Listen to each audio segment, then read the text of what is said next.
उसे अल्लाह की तलवार कहा जाएगा, लेकिन फिलहाल कोई उस नाम को नहीं जानता। अभी नहीं, फिलहाल वह बस खालिद वालिद का बेटा है, मक्का का एक युवा कुरैशी, घुड़सवारी में फुर्तीला, तलवार में तेज और खुद पर बेहद भरोसा रखने वाला। दास्तान ये नहीं बताती कि जब उसने पहली बार हथियार उठाए तो वह क्या सोच रहा था, लेकिन एक बात पक्की है, ये खेलने के लिए नहीं था। उस समय इस्लाम प्रायद्वीप में फैलना शुरू कर रहा है और खालिद वह इतिहास के गलत पक्ष में है। कम से कम फिलहाल के लिए तो इस्लाम फैल रहा है और खालिद इतिहास के गलत पक्ष में है, कम से कम फिलहाल के लिए।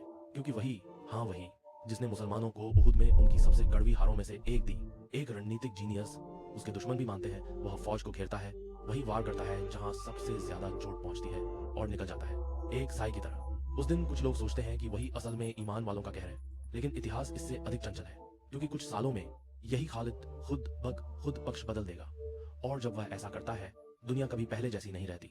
सोचिए, मक्का के सबसे तेज दिमाग वाले रणनीतियों में से एक अब पैगंबर मोहम्मद की खिदमत में, ऐसा तबादला जिसे उस दौर की कोई फौज सच में हजम नहीं कर सकती।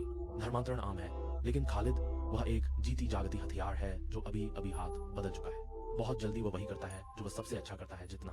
मुक्ता में वे 3000 हैं और सामने दर्जनों हजार सरदारों की शहादत के बाद खालिद कमान संभालता है और 3 तेज चालों से पूरी फौज को पूरी तरह सफाये से बचा लेता है। पहला उपनाम अल्लाह की निकाली हुई तलवार एक नए आने वाले के लिए बुरा नहीं, उसके बाद तो बस लंबी जीतों की कड़ी है।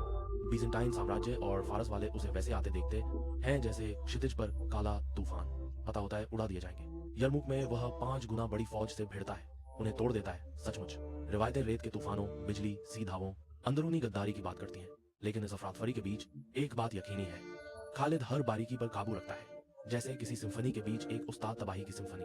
मगर जो बात इतिहास कभी कभी भूल जाता है, वह ये कि खालिद कभी जंग के मैदान में नहीं मरेगा। नहीं, वह आदमी जिसने 100 से ज्यादा लड़ाइयां लड़ी, एक भी नहीं हारा, अपने बिस्तर पर मरेगा। विडंबना, वह खुद अपने आखिरी वक्त कहेगा कि उसके जिस्म पर कोई ऐसी जगह नहीं जो नेज़े, तीर या तलवार से दागदार न हुई हो। फिर भी वह सुकून से मरता है। नाइंसाफी शायद, लेकिन मौत भी मानो जंग के मैदान में उससे भिड़ने से घबराती थी। उसे अल्लाह की तलवार कहा जाता था और तलवार चाहे आराम में ही क्यों न हो, हमेशा एक खतरा बनी रहती है।